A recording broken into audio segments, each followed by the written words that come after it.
Is one episode a week not enough for you? Are you jonesing for exclusive episodes? Then throw in a $5 and get on the Hippie Not Hippie Patreon bus. You'll get early access to weekly episodes. Plus, exclusive Patreon-only episodes every week. Thanks for getting on the motherfucking bus.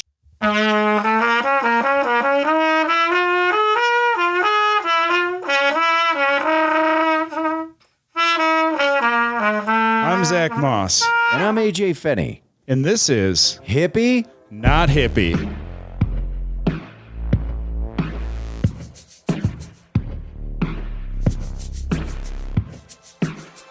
Good evening, morning, afternoon, everybody, and welcome to episode 39 of Hippie Not Hippie. Yeah!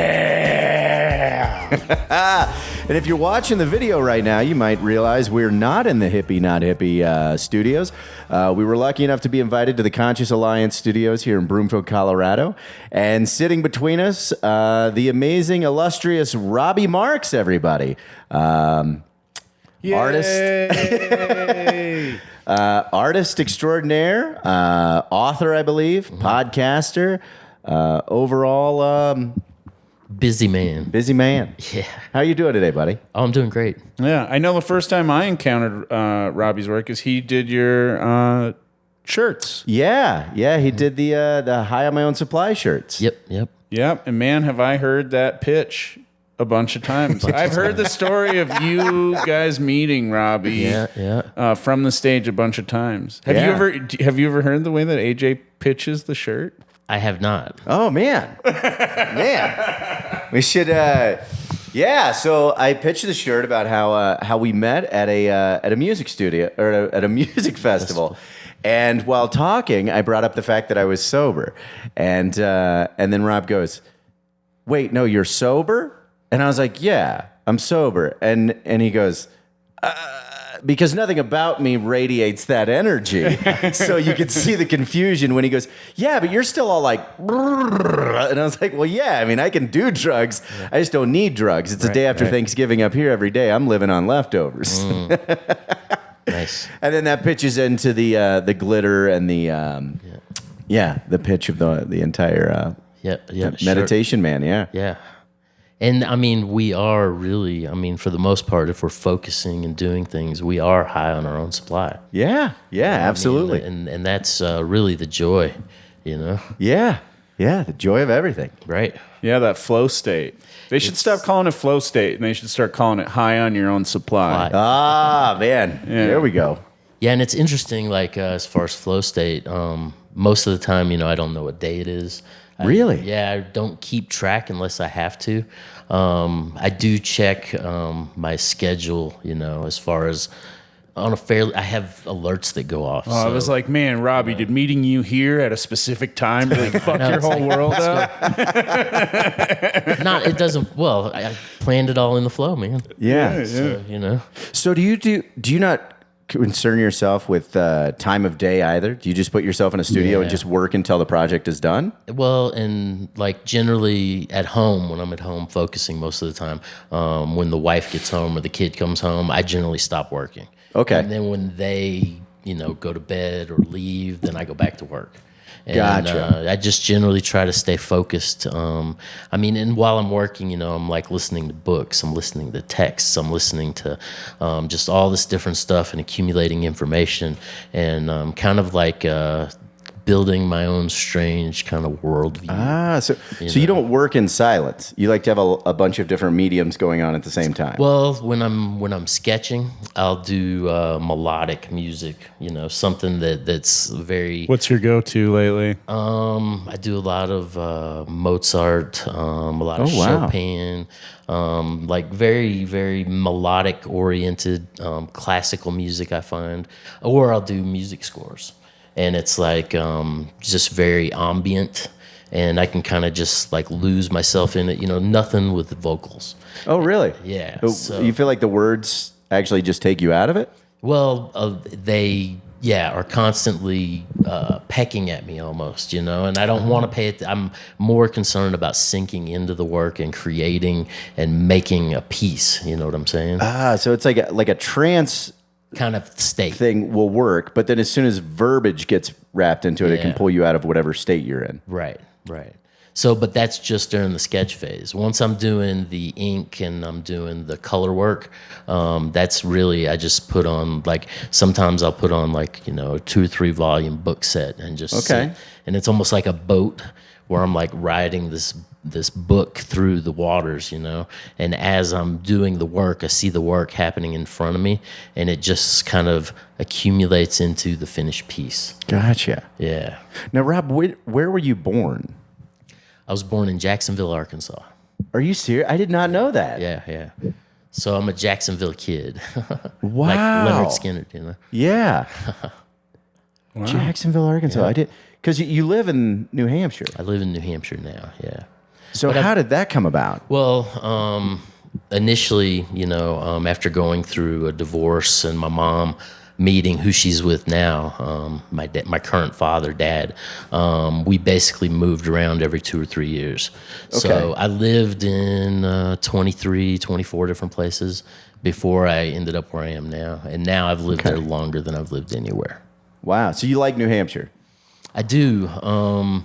But as far as I get older, like I tell my wife, I don't want to die in the ice. Yeah. Have you been to Old Hampshire? No, I have not been to Old Hampshire.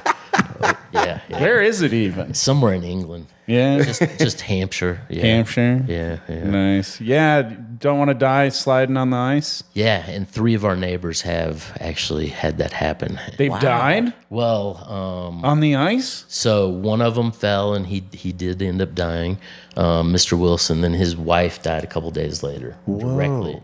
And Wilson! I know. Dun-dun. Can you still have fun? I love how you yelled Wilson from Dennis the Menace, and as soon as I was like, da-da, Wilson's a fish song too. Yeah. So, but then another neighbor, she fell and she moved to Florida right away. And then I have another neighbor that he's still having some problems, but he's still around. So how rural is the area that you live in then? You're pretty far from a city?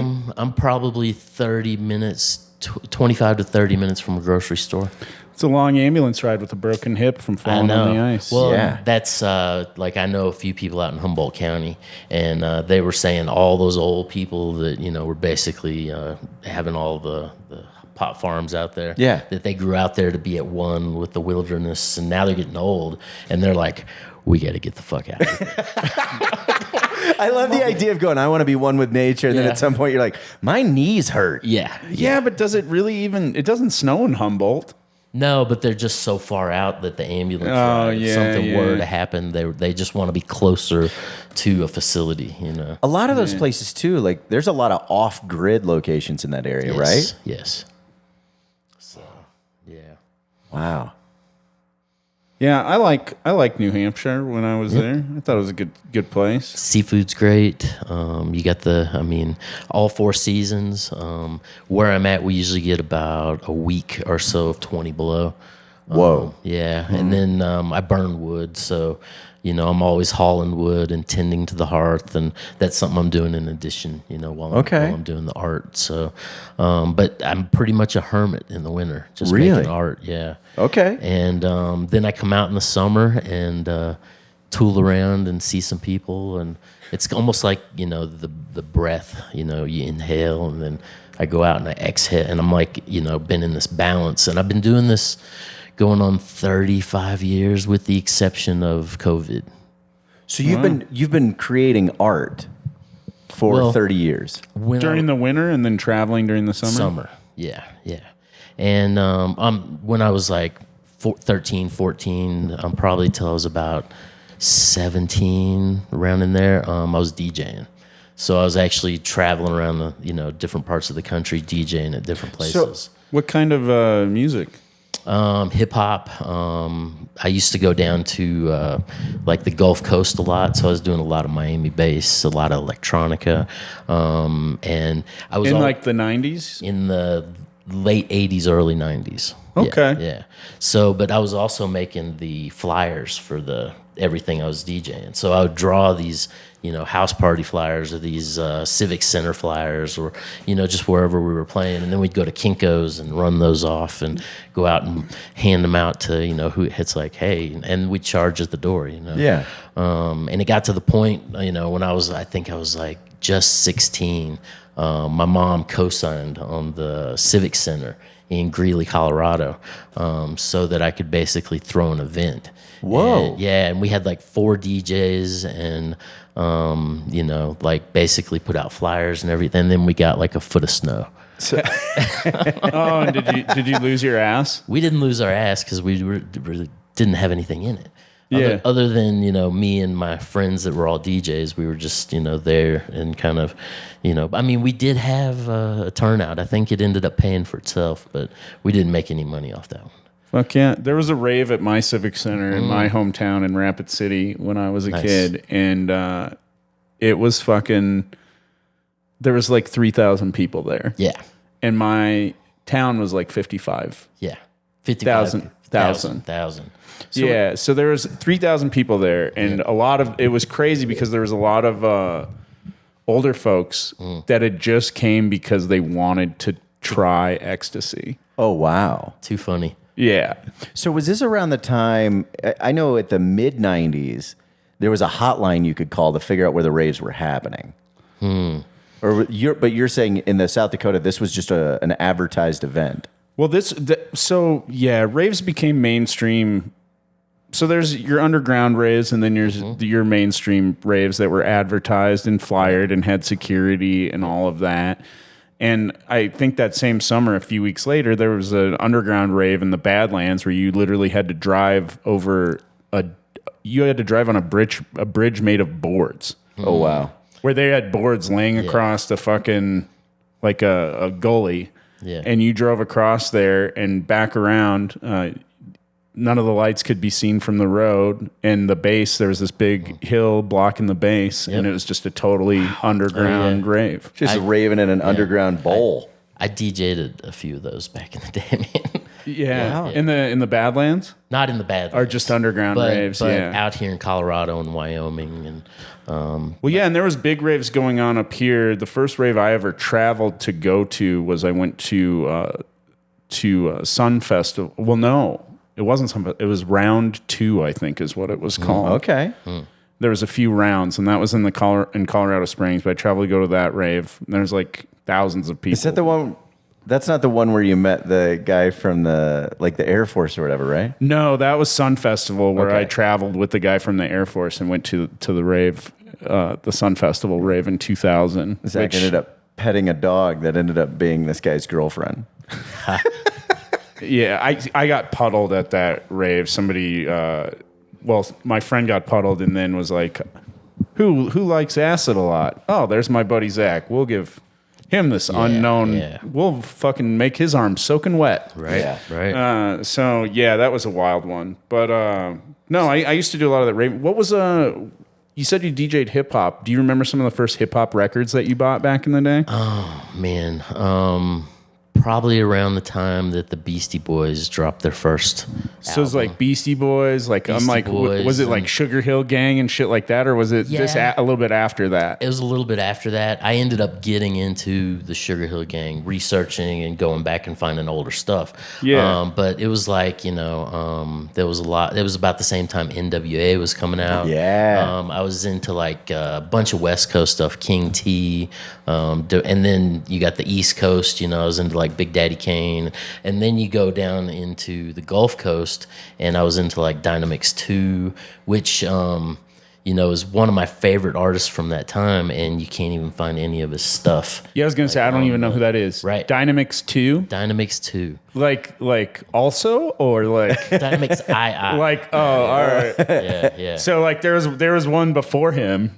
Maybe. He's the second. He's the second. Yeah. But Dynamix Jr. just didn't sound as Didn't good. sound, yeah. And then, through the course of doing the flyers and everything, at a certain point, I was like, I either have to do the art or I have to do the DJing, and I kind of have to focus on, and I'd been doing art since I was a little kid. So when did you find that art was a passion? Probably before preschool. Really? I mean, I was always drawing. I was always like, my parents would get the newspaper on the weekend, and I would sit and, kind of copy the Sunday funnies and kind of like, and then my mom would show people and they'd be like, no way, he didn't draw it, because I was so little. Yeah. And then developmentally, I got into experimenting with different. I was doing like these kung fu animals for a while. I was doing like Corvettes and stuff with big wheels, and so I'd always been doing the art. And Corvettes with big wheels seems a little bit out of. I don't know you well, but oh yeah, so you were. It's like monster truck hot rods. But with were you drawing like lowrider shirt art kind of? I didn't even. I was unaware of lowrider stuff at all at that point. Yeah. But I did when I lived in Greeley. I got into the lowrider scene quite a bit. So. Yeah, because just the kids I was DJing with, I was hanging out with a lot of Hispanics and going down and to the cruising area and watching the lowriders cruise. I was just in Greeley last night. I didn't realize they had such a strong lowrider culture. This was back in the late '80s, man. Oh wow, okay. Yeah, and basically cars were a big deal. yeah, and it was a lot cheaper to fix them up. Yeah, old Impalas and the Impalas and some of the old like Ford or Chevy pickups and just all the classic cars, man. Okay. But we used to go down to where the rodeo was, and it was kind of the section where everybody would go cruise, and and at that point I was installing car stereos, like competition car stereos. And I like the idea of a lowrider with hydraulics as a rodeo. Like somehow there's a seat and a saddle, and someone holds on to it, and they just start bumping it until the person falls off. Yeah. It could be done. Yeah. So when you were DJing hip hop in the 80s and early 90s, were you like part of the other elements of hip hop, would you say? Like, did you break dance at all? Or did you do graffiti? Like, you were drawing at the time, were you doing graffiti? Yes, the whole B-boy. You were a whole B-boy, all four elements? Oh, B-boy Rob. I was writing rhymes. So you rapped, you fucking break dance, you did graffiti, and you DJ'd. Graffiti and I DJ'd. So you were a fucking B-boy, holy shit. Yeah. And I started doing that stuff probably around 82 or 83. Somewhere around in there, yeah. And so you could have been Rob B-Boy. I was what was my name back then? Did you I had DJ Crazy, but when I was breakdancing, I was Rob E. Rob E, yeah. That's great. Yeah. And you were Crazy for the DJing. Yeah. KRA-Z. Wow. So, yeah. And there's some other DJ now that's out there. No, crazy. Yeah. So, which I thought that was a little funny. So, was DJing your first introduction to the music world? Yes. Okay. And and then it was at the point where I decided I was going to do art. I went to art school. I went to Arkadelphia, Arkansas, because I could get in-state tuition. Okay. And real quick, when you started DJing, I know you said you were 16 at one point. When did you start going into that world? Into that whole B-boy culture? Yeah. So let's see. I was probably like 13. Wow. Okay. Yeah. So so as an artist and a B-boy in the graffiti culture, what word did you write when you did graffiti? I would do ROBE, but I would also Yeah. Big mistake of doing graffiti, just writing your actual name. Yeah. But at the same time, I was doing these big kind of murals more than I was actually. I wasn't tagging so much. So you were doing characters more than writing words. Yeah. 100%. Okay, cool. Yeah. So and then it got to the point where the VA. They told me I could come and do a mural on their back wall. In Arkansas? No, this was in Greeley. Okay. And there was a couple places that let me come. Virginia? No, in Colorado. Nice. Yeah. But yeah, so I was doing. But then when I went to art school, a friend of mine, he basically was like, I have to go pick up my girlfriend and I need a ride. And I was like, well, where is she? And because he knew. You're like, you mean I need to go pick up your girlfriend? right. But he, because he knew I'd traveled around a lot and was, constantly kind of on the move. And he's like, well, she's in Vegas. And, we were in Arkadelphia, Arkansas. Yeah. And it was like, I want to say like 32 or 38 hours away. And I was like, yeah, okay, we could do that. Nice. And so we rolled out to Vegas. Like, Rob E. doesn't fucking let his boys down. Rob E. will drive all the way to Vegas. And I still will. So, but we took, and basically he's like, she's on Grateful Dead tour, and basically we were gonna go pick her up at a Grateful Dead show. And he's like, I'll get you tickets. It was like a whole ordeal. So had you been turned on to that world yet, or were you still in just DJ land? Just DJ land. Okay. So I had no clue who the Grateful Dead And what were. year ballpark was this? This was 94. So 94. Right at the end. Wow. That was a wild time to be. The lot was getting crazy around that time. Yes. Yeah. And elaborate a little bit more on. I always like. I'm not as versed in all this. I like hearing about the lot getting crazy. So man, we got there. And basically, I got out of the car, and immediately this guy had a big bag of mushrooms, and he's like, "Where are you from?"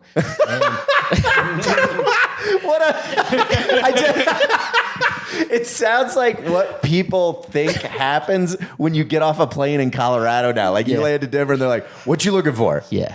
So I like it though. You park, and he just like comes up from the car next to you, and he's like, "Where are you guys from?" Right. Just holding a big bag of mushrooms. Yeah. It's like there's a license plate. So because I'm about to tell you where you're gonna go.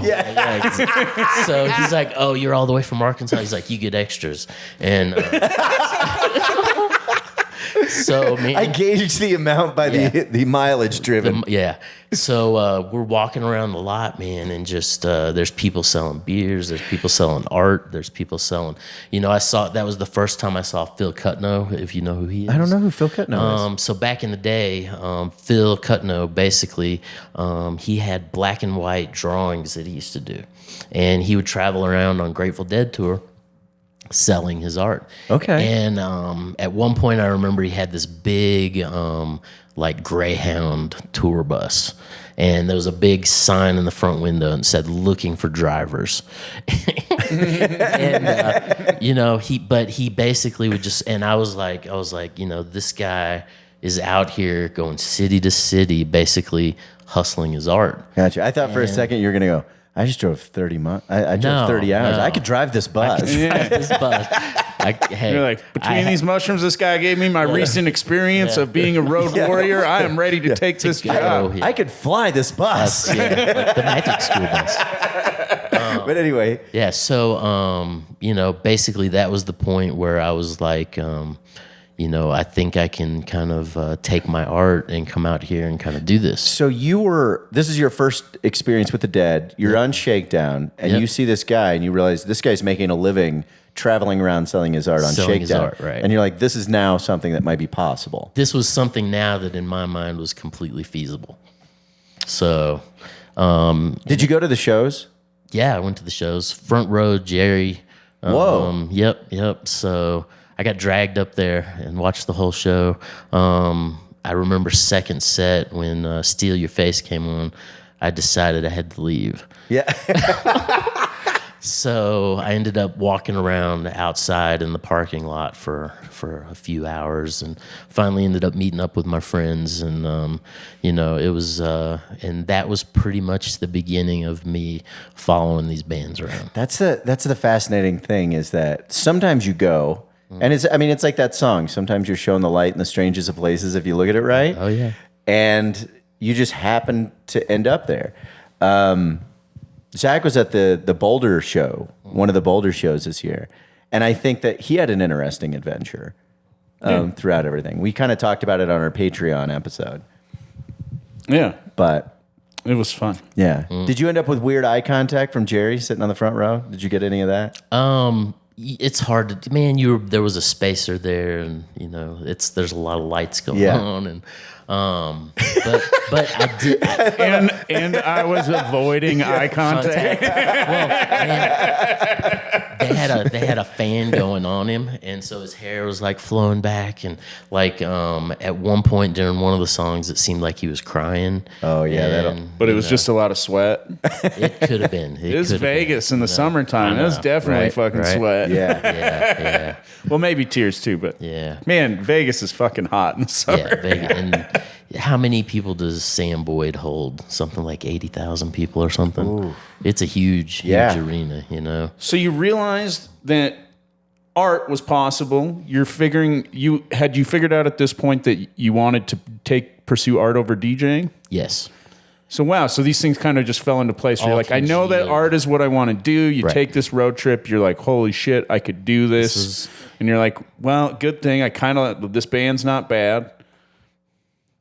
Or were you like, what was your opinion of the music right away? Were you like, this is the greatest shit ever? Or No, are you like, no, this is a way for me to sell art to in this fucking street flea market here. Yeah, the music was all right. I mean, it was kind of slow, but man, you get inside and you know, because you're listening to fucking hip hop at this point and techno, and you're like, yeah. So, but I had experienced the whole rave scene, and I was in the club scene, and you know, so I was in the whole kind of. But when you get to the Grateful Dead show, you know, it's like the entire audience is pulsating, you know, and then you got like they're doing that weird little spin dance. Well, there was I actually saw. Yeah, that's why the crowd is pulsating. I realized because it was fucking with me when I went to the show this summer, and I was like, oh. And they're spinning. It's because they're spinning around. There's a bunch of people spinning around over there. I like the idea of, like, you see a kid on a playground at a young age, and they're spinning. You're like, that's a deadhead. Future deadhead. Yeah. But there were actually, at least I thought they were whirling dervishes that were there. There was actually guys that looked like they were Hebrews that had on these big white kind of skirts. And they were in one area, and they were all just spinning and spinning and spinning. And I was like, you know, basically when you go from the popular kind of club scene and you enter into the bohemian kind of world, where like you realize that the mindsets of individuals can be so extreme, and that there's so many varieties of thought in the world, and you know, it's very eye-opening. It's almost like breaking open your mind. Yeah. So you didn't get into that bag at all. Not at all. Wow. So were you there for multiple shows for the whole run? Yeah, we did. I think it was 2 shows there in Vegas, and you know, then I went back. And then basically... When you say you went back to Arkansas. To Arkansas, right? And then we pretty much were like, let's get our shit together and go on tour. Really? Yeah. Wow, that's a fast turn on. Yeah. Well, man, I was already in a state of flux. I was already in the whole music thing, and I wanted to do the art, and it gave me a doorway to be able to pursue what I love to do in an open-minded community. And I just... So did you start in Dead Tour? Yeah. So, Robbie, do you remember the first piece of art that you created to sell? So the first, on lot. Do you remember like what it was? Oh, so yeah, I did, and you've seen it, the Big Skull. Oh wow, yeah.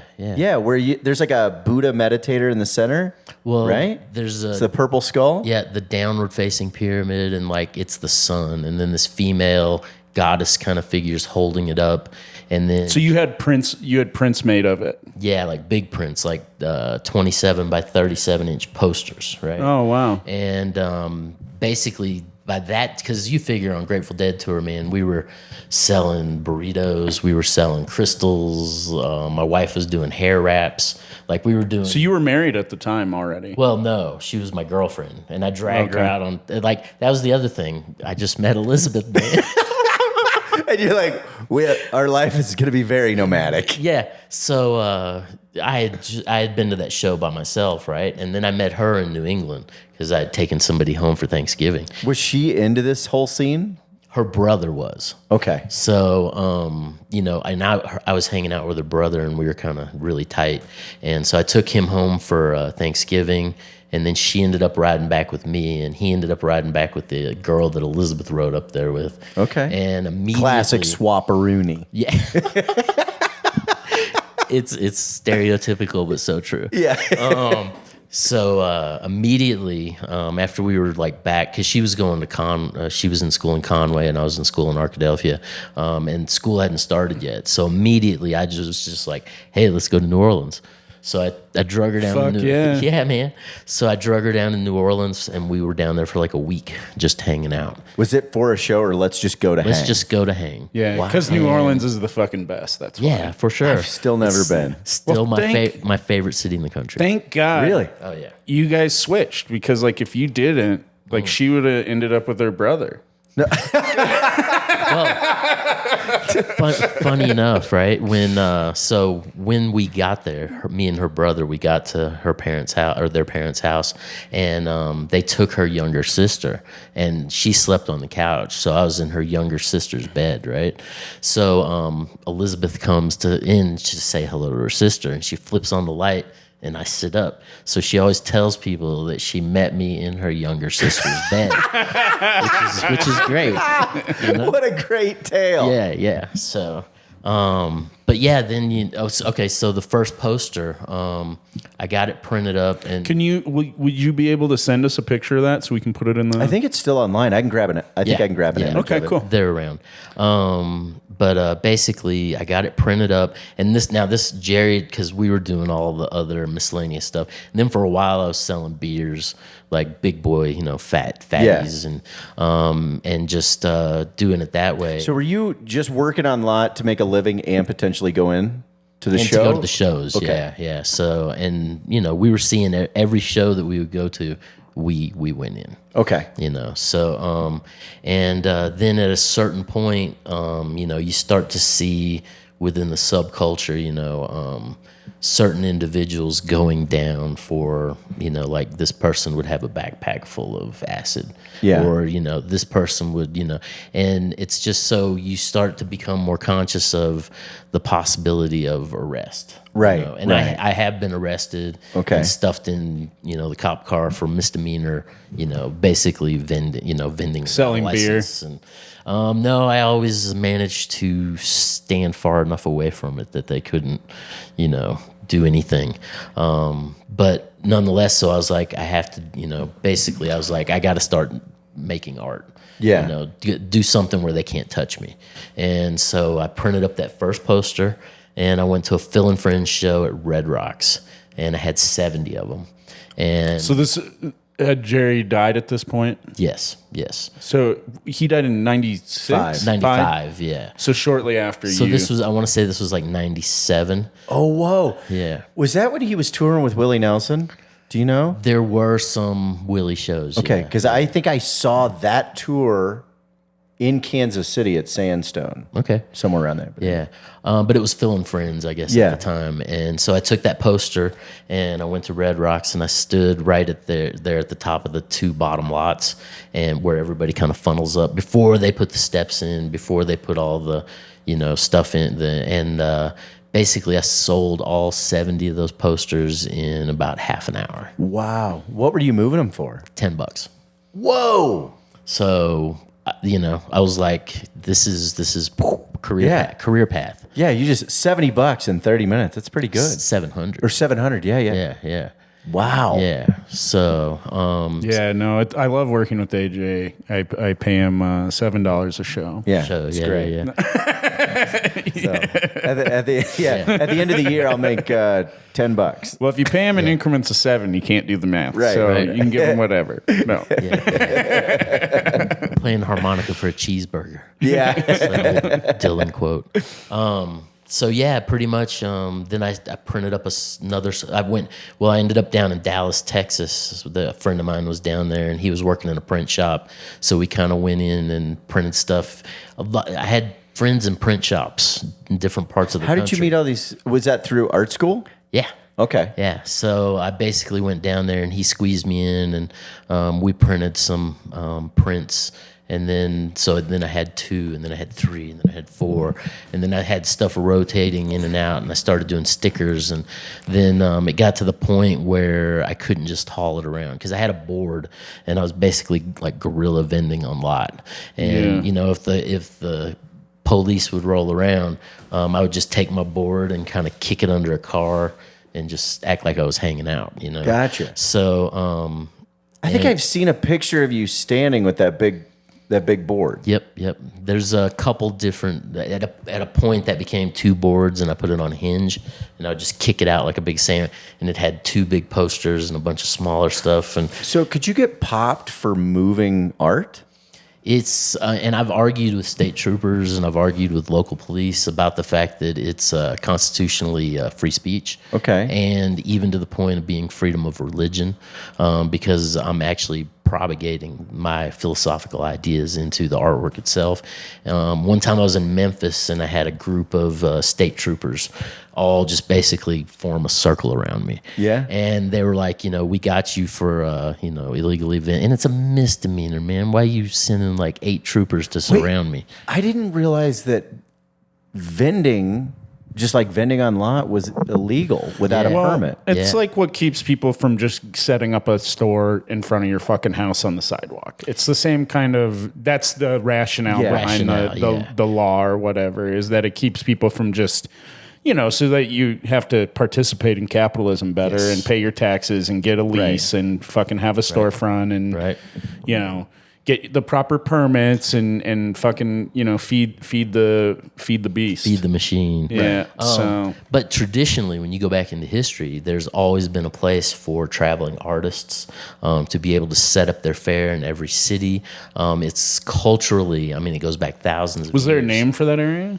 The artist district. A bazaar. Yeah. Like artist bazaar. Well, you go to Paris and you have the whole area where they're all painting and you can buy their paintings. And it's generally, and it's for the artist, it's a thing where, traditionally, they slowly encroached and took that away from us. Gotcha. And so it got to the point. Getty Images came in.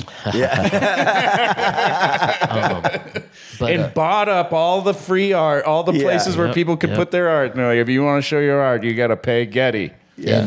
And you could get into all that, man.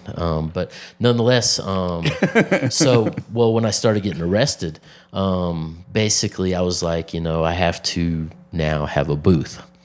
So to have a booth, then you have to submit like an application.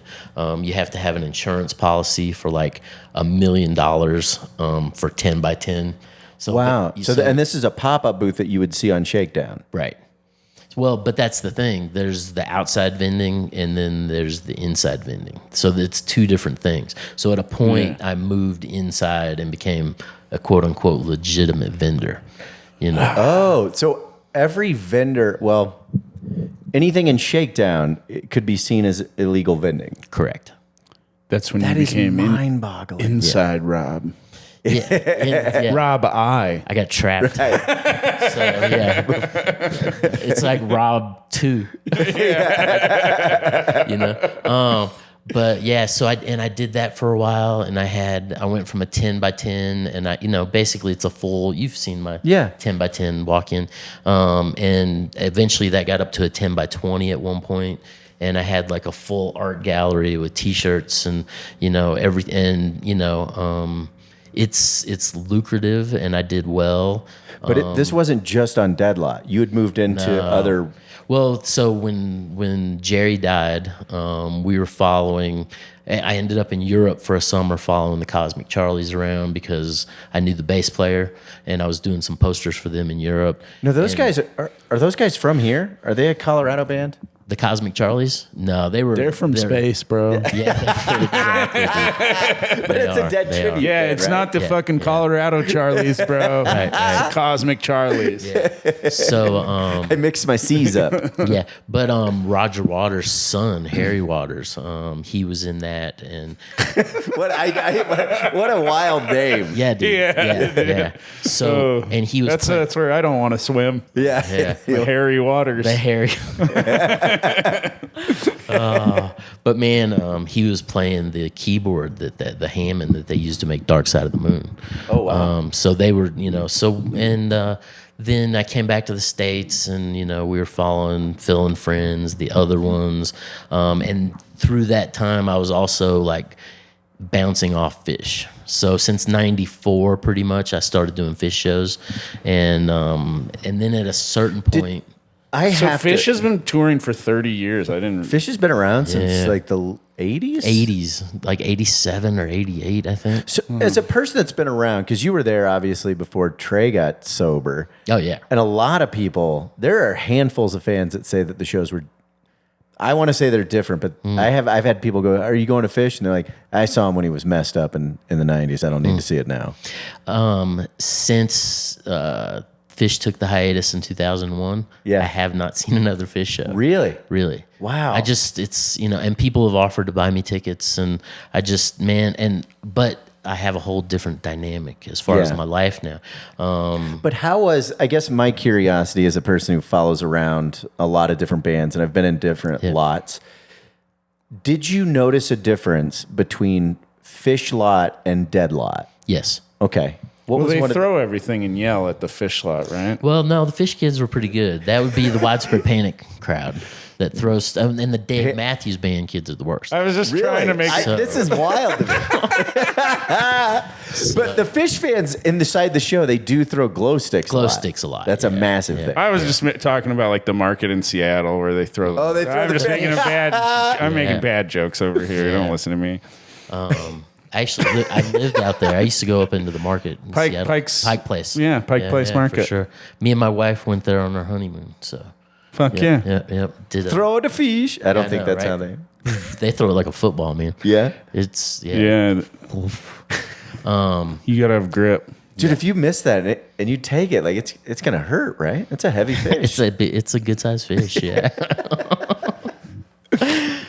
I mean, they that happens. First day on the job, some guys leave with a black eye. Yeah. Right. Where'd that fish come from? Harry Waters. Boom. That's hilarious. But what was the biggest difference? So so you just said Fish and Dead difference. Yep. And then Panic. Panic, and then completely different. And then Dave Matthews So fans. the Panic Kids, it was funny because I was on Panic tour for a Deep South tour one time, and the Panic Kids I was hanging out with, they're like, for those of you at home, Deep South means poor. it does below the Bible Belt, right?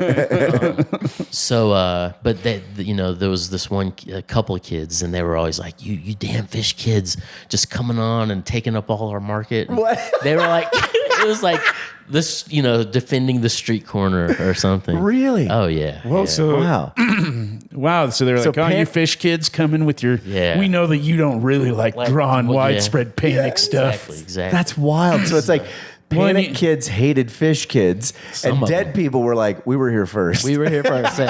And that's what I told the kid. I was like, I was on Dead tour. It's like, but no, like don't shoot Respect me. your elders. Yeah, exactly. Yeah, you're like, I'm from Dead tour, all right? Instead of getting mad, they used to just pop up, ask us where we were from, and tell us if it was further away that we got more fucking mushrooms. What's your problem, buddy? Yeah. Puddle you accidentally. Yeah. Dude, you could do a Dave Matthews Grateful Dead tribute band called Dead Matthews. I'm sure somebody already has, dude. That's got to be out there. There's a few combination cover bands that do stuff like that. Yeah, Pink Talking Fish is one. I was just thinking of that one. Yeah.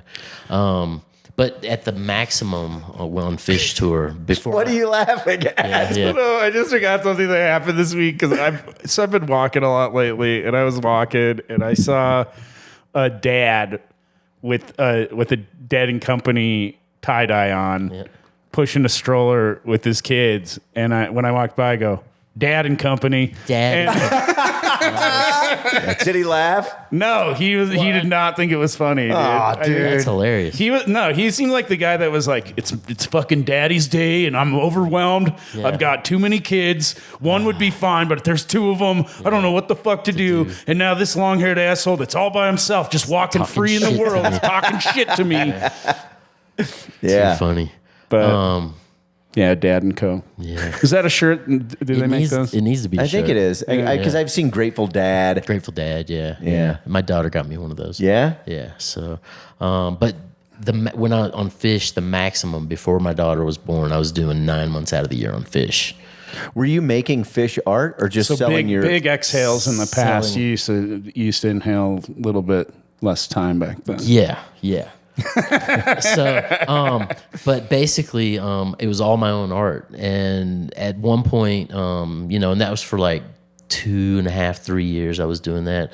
But at one point when Fish finally went corporate, they had a guy come and Now, what do you mean? Like, can you explain that to some of the listeners that might not know?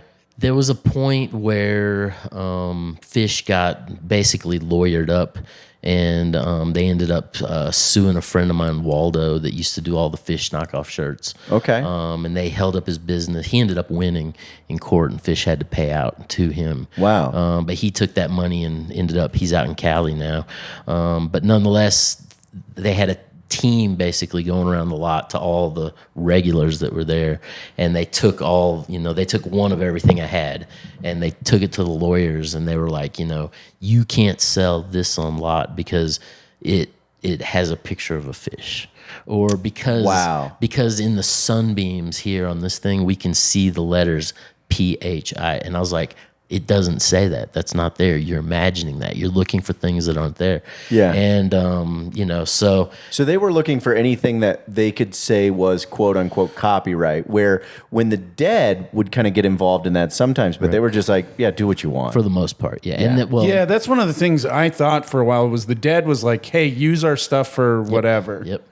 Well, but now I guess it's Bobby mostly. I've heard some Phil stuff too. That they're getting old and they want the legacy for their kids. So, right. And I mean, but at the same time, it's like they're leasing everything to like Rhino Records. That's who's basically doing all these represses and stuff now. Yeah, because there's what is it? GD something like official. GD, Yep. like when you look at an item, yes, you can see if it's an official GD product. Yeah. But now that's the thing. That they're getting old, they're getting greedy. Yeah, it happens. It's well, man. I make my art, and ideally, I would like to, get my. And as far as capitalism, I'm very laissez-faire capitalist. I believe, in private property.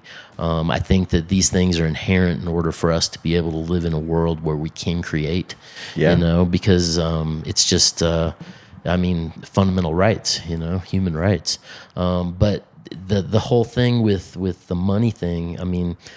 It's like the Spotify thing. Artists, we all agree artists should get paid. Right. Yeah.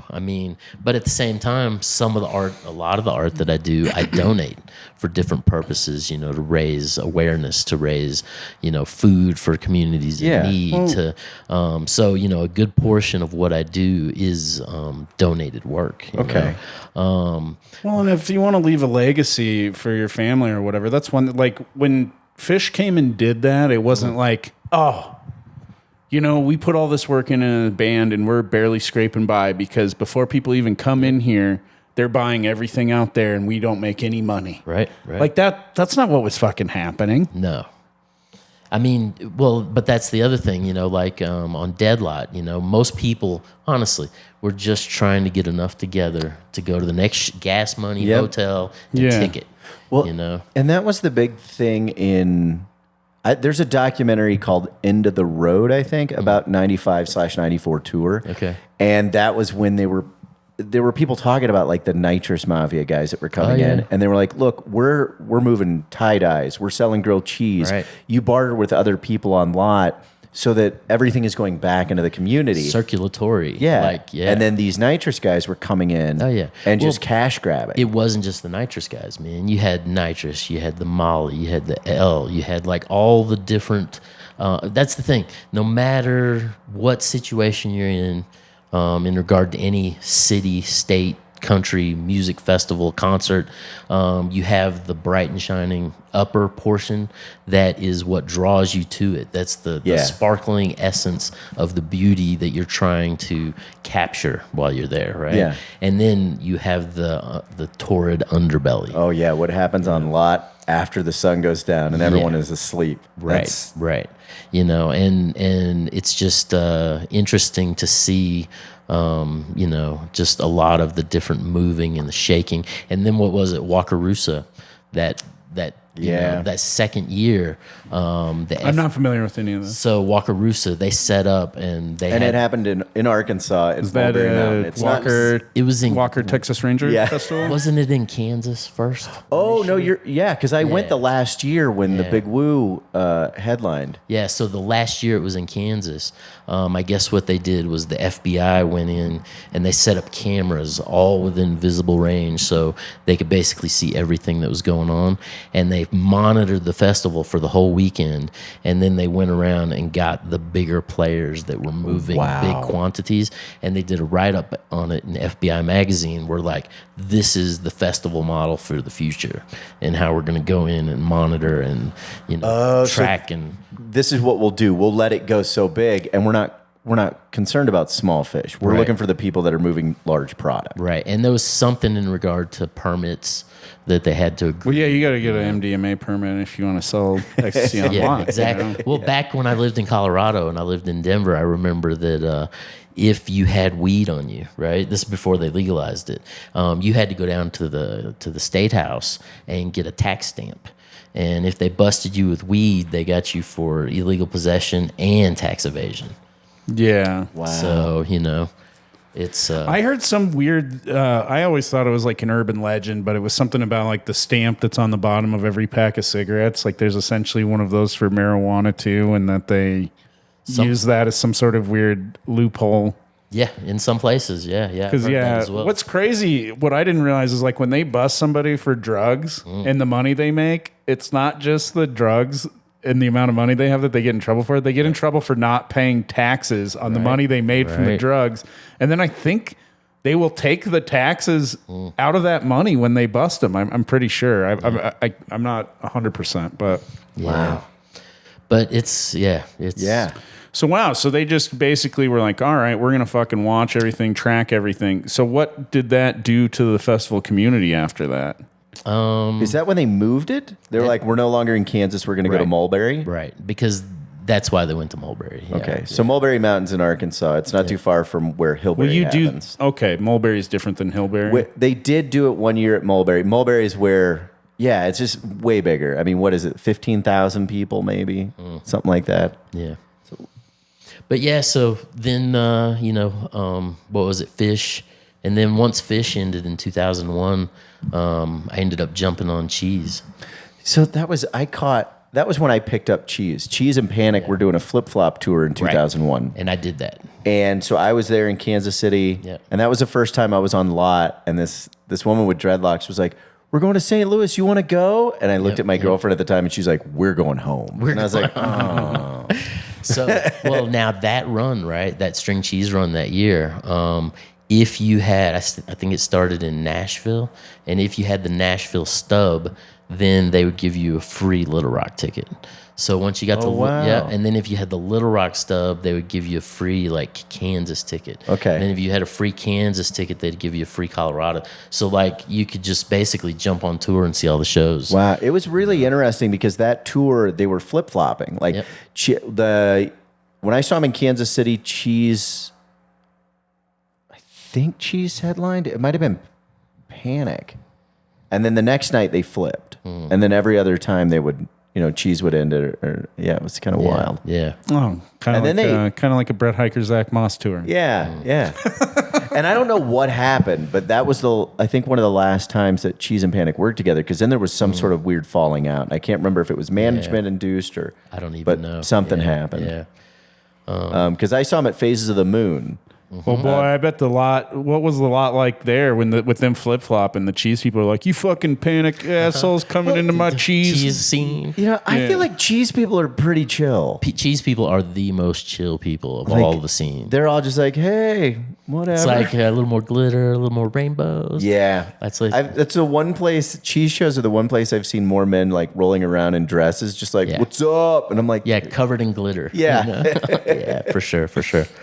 That was also, I think it was cheese. The greatest pitch I ever heard on Lot, it might have been after a Further show. And it took me a second. I laughed so hard. This guy was just going, dollar beers, get them while they're hot. And I was like, what? And then we looked at each other and both started laughing. That's great.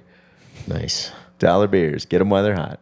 But yeah, more recently, I mean, since I've been doing more show posters.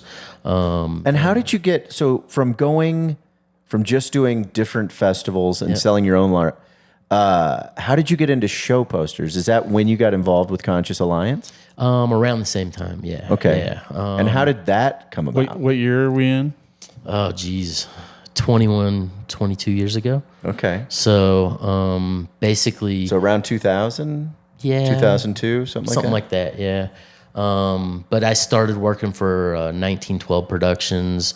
I was doing posters for them. Is that a similar type of organization, or?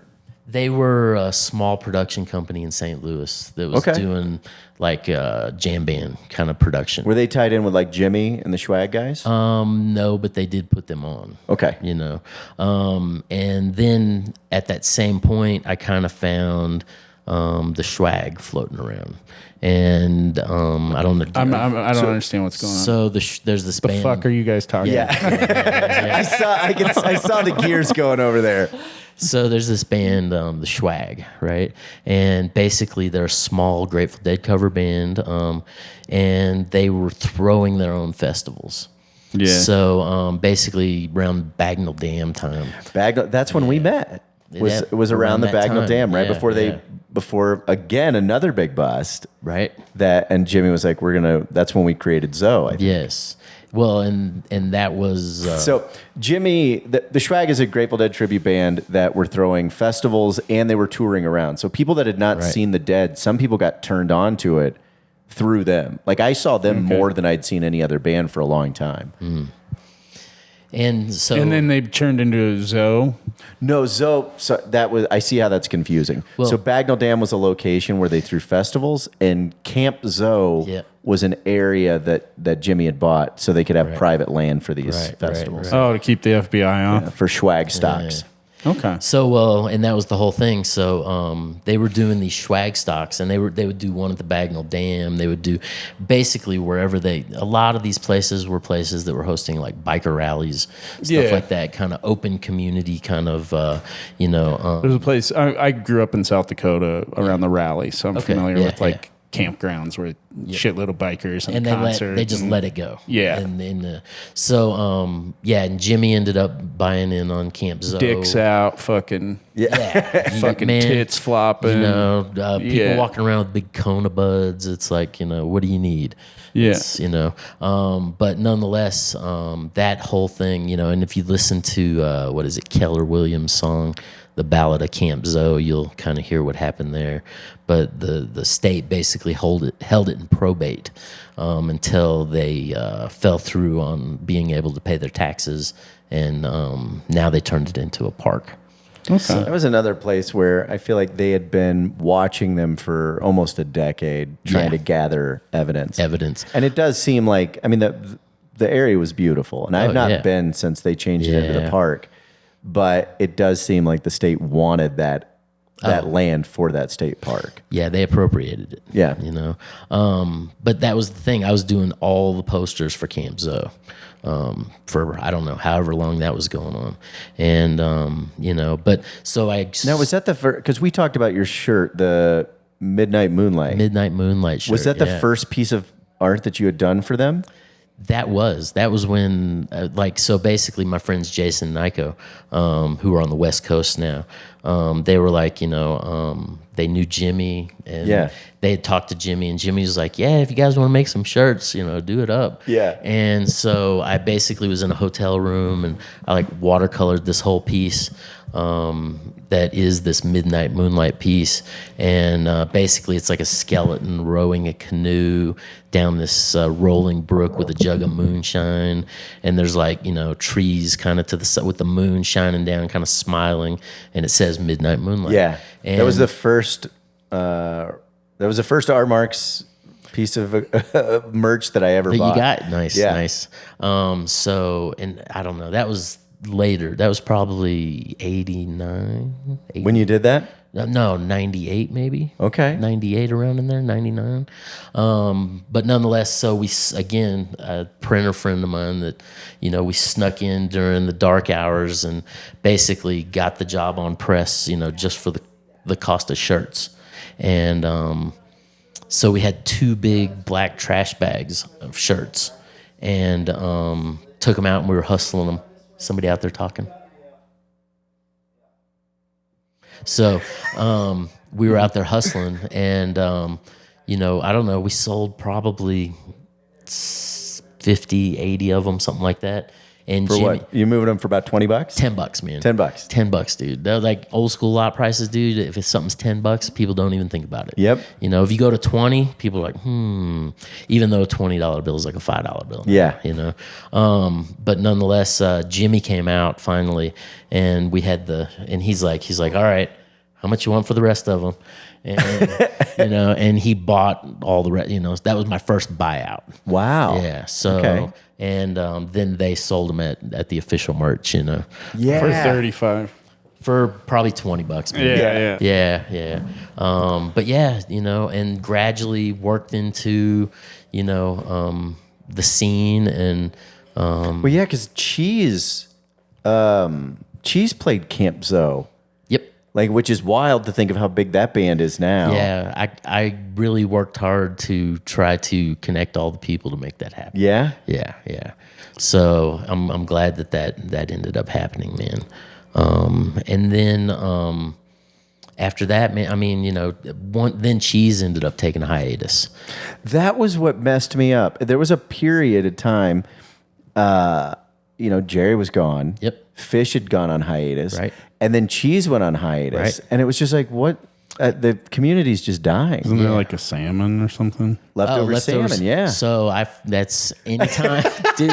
He just goes, man, this is what? Back to fishing. Yeah. So, yeah, man. Basically, if I wasn't on Fish Tour or Cheese Tour, or I was like following Leftover Salmon. Right? Really? Yeah. And I would go to these little tiny bars, and this is back when I was drinking pretty heavily. Yeah. And I would basically go and just have a ruckus time with the old salmon, and then I would come out like right after. Yeah, the you guys encore. go swim upriver? Yeah. Swim upriver, man. Ask the fish, Yeah. It's Well, Vince is man, he will put some tequila down. oh yeah. Are you sober now? Or, yeah.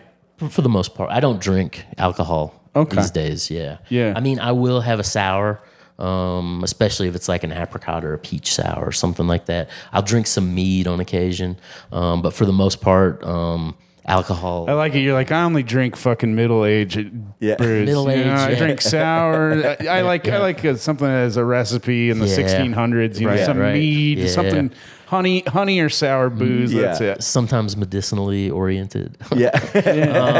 But yeah, it's the beer. When I drink beer, it makes me lethargic and sleepy. Yeah. And so yeah. So, but I try to stay focused, and if I'm trying to be focused, the alcohol doesn't help contribute to anything. Yeah.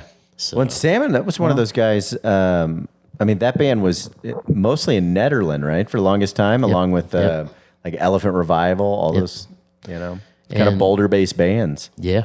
Fuck yeah. Well, Cheese also. Cheese also, yeah. Well, shit, we're just over an hour here. Okay. I do think that I have an idea on Oh, no, yeah. whether Robbie is hippie or not. I'm a capitalist, man. No, as someone who's learning more and more about the jam scene and everything since we've been doing this podcast, I think the thing I find the most fascinating about it is hippie capitalism. Oh, Yeah. yeah. Because it's it's this free love hippie, thing, but they're like $100 fucking if you want to come in to the free love hippie thing. Yeah. Well, and then you got to buy this thing. You got to get your fucking posters. You got to get your fucking, your and then VIP before you know experience. it, like AJ's like, yeah, I gotta keep this job and stuff. And I'm like, what is AJ? And then I'm like, oh yeah, AJ spends about $1,000 on concerts and posters and shit a month. Like that's like his main life expense. Yeah. Which is, it's crazy. Like there's people that have jobs just to support their jam obsession. It's true. Same with, I was watching you fumble around and try not to say addiction. But same thing with Burning Man. Same thing with the Mini Coopers. I mean, there's all these different niche. But and I like how they start less. Like the capitalism, just like every year that goes by, capitalism goes tighter and tighter every year. The capitalism. Well, I think that a well-regulated capitalism is the appropriate thing that I believe in. I don't believe in communism. I believe in some socialist programs, but for the most part, I think communism is one of the great evils that's entered into our history books. Well, I've always thought that the idea of a population that works on barters and helps each other, ideally, I think it's neat. Like it means that every neighbor is helping each other. Right. But the problem is when you look at it realistically, that'll never happen. One person will always go, "Oh, I can control these people." Right. And I think communism is a lot to talk about. That I don't think we have time to dive into communism today, because there's already some things where I'm like, but that's, as far as me myself, I'm a Marx. So people are constantly coming at me with the Karl Marx thing. So I was thinking the Marx Brothers. Yeah, like I tell people, I'm neither comedian nor communist. I was thinking Richard Marx. Yeah, Richard's my brother, but not Richard Marx. Oh, dude, that is great. What was Richard Marx's hit? Wherever you go, I don't know, man. I will be there waiting for you. Right here waiting for you. Yeah. Light saxophone. Yeah. Yeah, we need fucking Michael Turner here to fucking sing the bridge.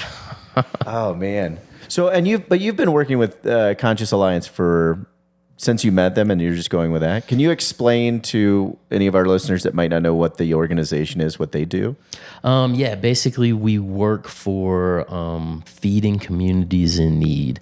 And, since Cheese Tour, 21 years ago, when I did my first poster, I've been more involved, and it's the idea that the fan base, like a lot of the community where these jam band scenes kind of go, they get upset because the hippies are rolling into town and they're just abusing the land and leaving all their trash. And so we, from the beginning, it's kind of the idea that we can do something to directly give back to the community. Gotcha. So what we do is, what Conscious Alliance does, me being working with Conscious Alliance, is we essentially create a concert poster for the event, and then the fans will bring non-perishable food, and then after the event is over, that non-perishable food will go to the local community food banks. Oh wow! And, okay. Yeah. So like in Michigan, last year we raised 37,000 pounds of food in one weekend and filled up like the big 5 county Michigan food banks, and and I've been from the position of creating the art, to working in the booth, to taking the food and loading it on the trucks, to taking it to the food banks in the different regions and distributing it. I've been up to the Pine Ridge Reservation on food South deliveries. Dakota. And yep. Yeah. Which is a food desert up there, So we do a great amount of stuff up there. We have a food warehouse set up. Well, I say we, but I'm not official. I mean, I'm an artist for Conscious Alliance. Yeah. I don't work for Conscious Alliance. The Conscious Alliance is kind of everyone that's involved in trying to make, bring, and that's the thing, it essentially goes back. Are you familiar with the idea of the Rainbow Warrior? Elaborate. So basically, there's a prophecy of the Navajo Dene people, that at a certain point there will arise a class of people that are the rainbow warriors within society, that will functionally ascend higher than the capitalist system, and basically their works will move to help everyone that's in need simultaneously. So it's the idea of, This doesn't involve a portal. No. Okay. No. Sorry, it's a call back to our last episode. But So basically, the idea of the Rainbow Warrior is, we get enough or as many people that kind of believe in this idea of, it's the weakest link breaks the chain. So you basically focus on that weakest link and you make the chain of the whole stronger. So is Rainbow Warriors kind of the basis for where the Rainbow Gathering came from? Rainbow gatherings came from, as well. Okay, so I mean, I have attended some Rainbow gatherings and all of that. So that does sound familiar. Yeah. Not what I saw there. Yeah. No, not at all. It's, and I've been to 0 rainbow gatherings. It's just not something I've ever. I think the idea of the Rainbow Gathering seems cool, but I have a feeling that when I go, my concept of what I'm wanting to see is, I think it might be heartbreaking at this point. Yeah, and I was just told too many times by people on tour, it's just, trouble in a lot of cases, and a lot of unkempt people that aren't taking care of themselves. Yeah. I mean, I'm sure that's morphed and changed over the years, because essentially with the rainbow gatherings, it's like set up in rings, almost like ancient Atlantis, right? And as you move to the center, it becomes more and more pure. So in the center, nothing's allowed. But as you move out, incrementally, things are more allowed, So... but then there's always I think it's just like any of these things where there's definitely some really dark like I saw a kid who just ran around on his own all day, who was like 5 years old while his mom was passed out drunk in the fucking school bus that they lived in, and I've seen that all over the country, man. Yeah, but that's the dark side of the entire thing. Yeah, you got the light, and that's taking my kid out to these shows. My brother-in-law, he was like, I would never take my kid to these shows, but I'll tell you what, we started taking her out when she was 1 year old.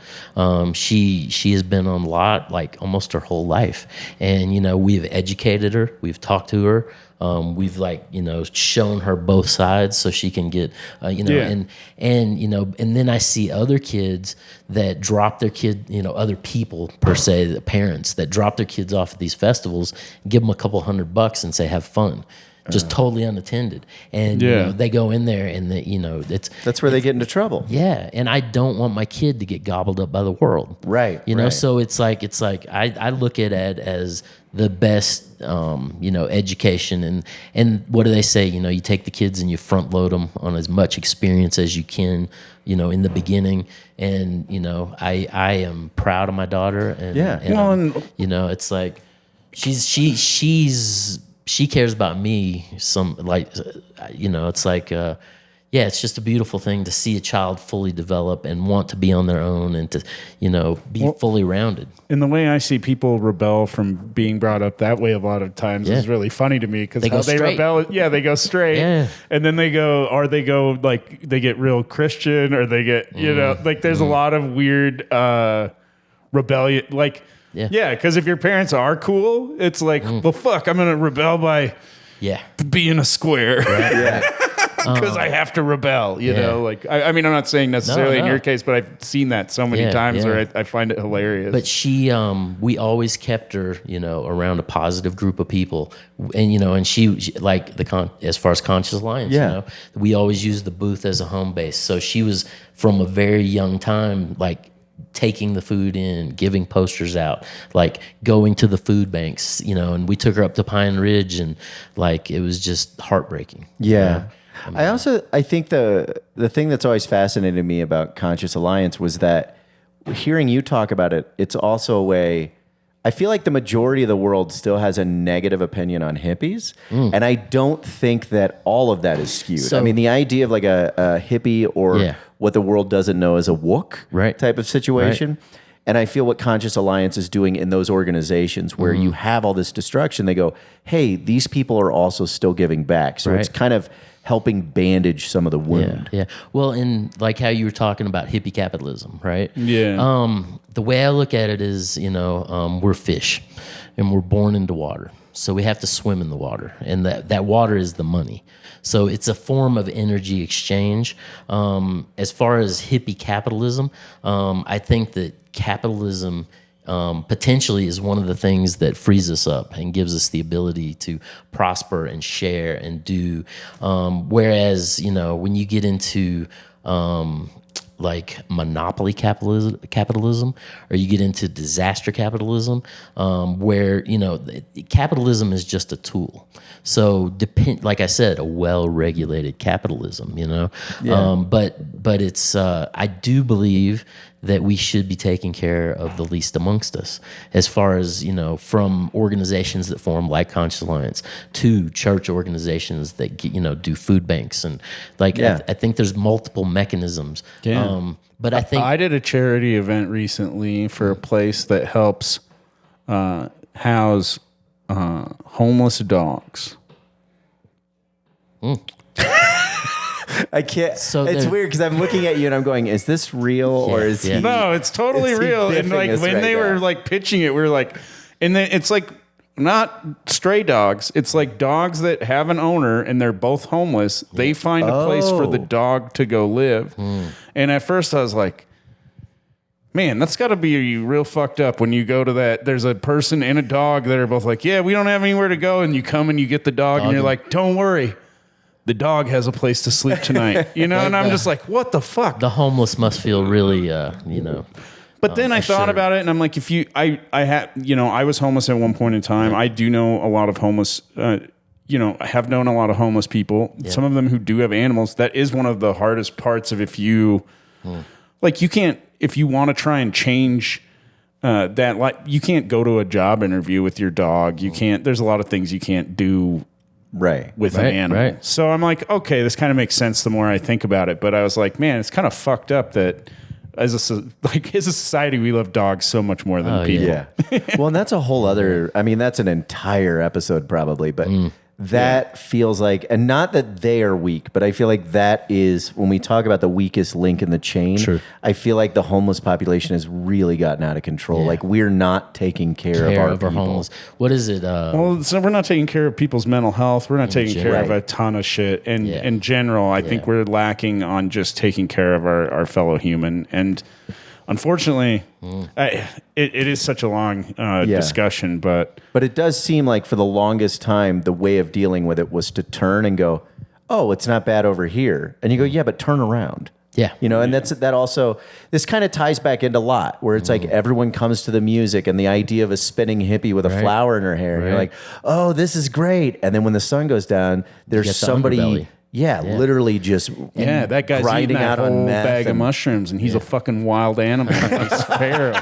He's taking his clothes off so he doesn't get shot by the police, and now he's fucking feral, running around biting people. Right. And again, back to the hippie capitalism on that end of it. When you have the drug market involved, man, you have the mafia coming in. You have, like, all these different players that are potentially hazardous, and you hate to see missing people. You hate to see, but it does happen. Well, and you forget too that in that scene, for like a person who's just like, hey, you want some L?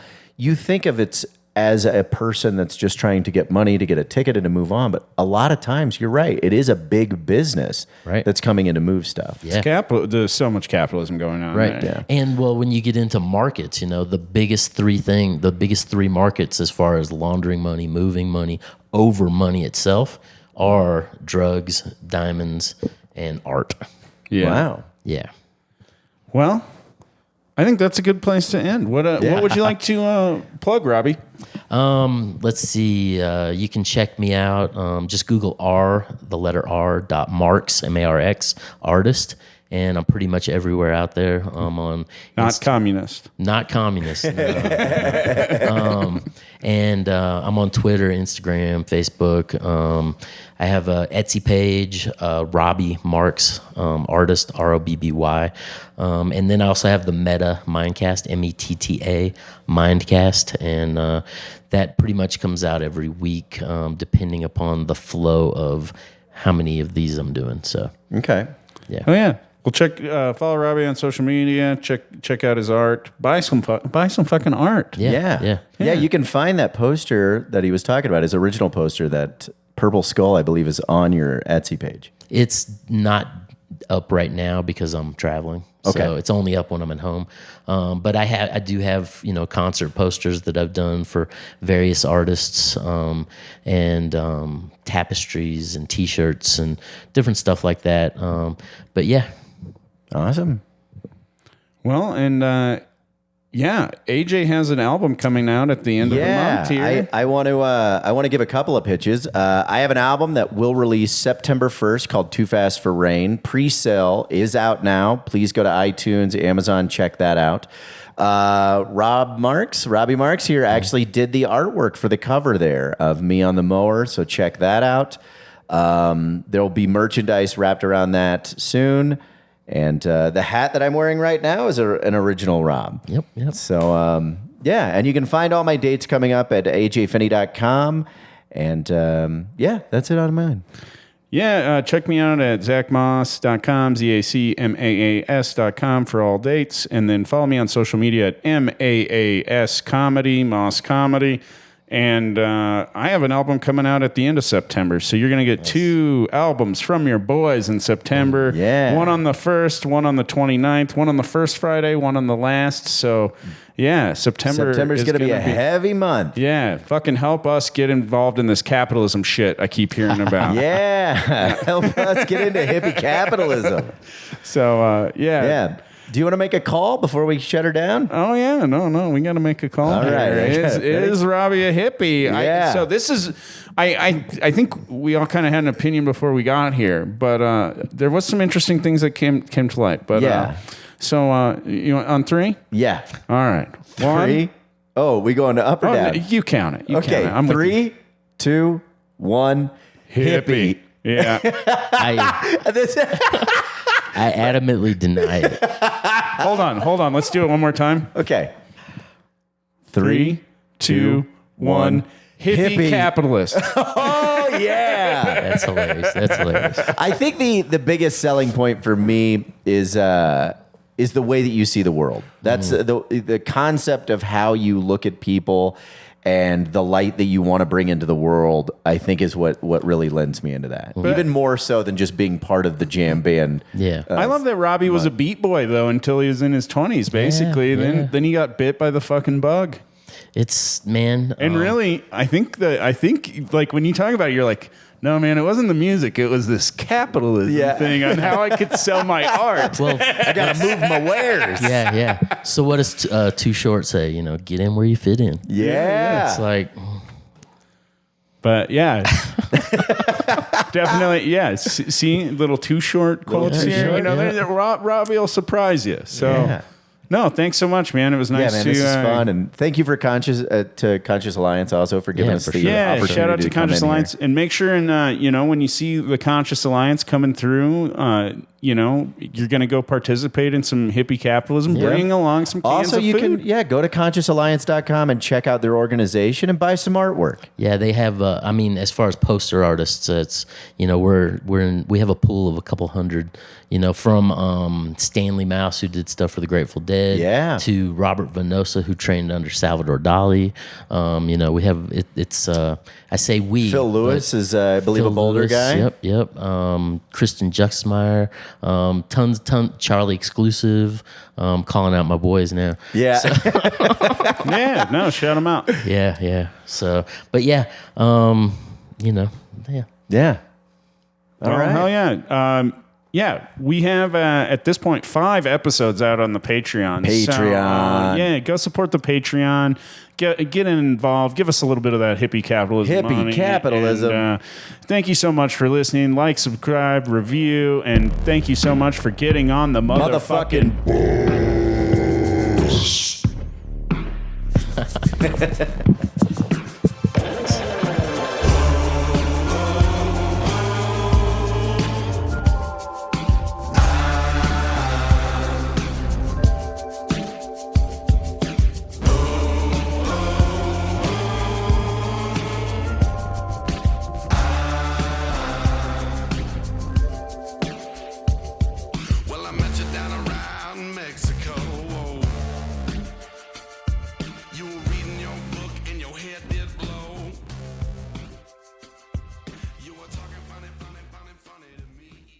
Is one episode a week not enough for you? Are you jonesing for exclusive episodes? Then throw in a $5 and get on the Hippie Not Hippie Patreon bus. You'll get early access to weekly episodes. Plus, exclusive Patreon-only episodes every week. Thanks for getting on the motherfucking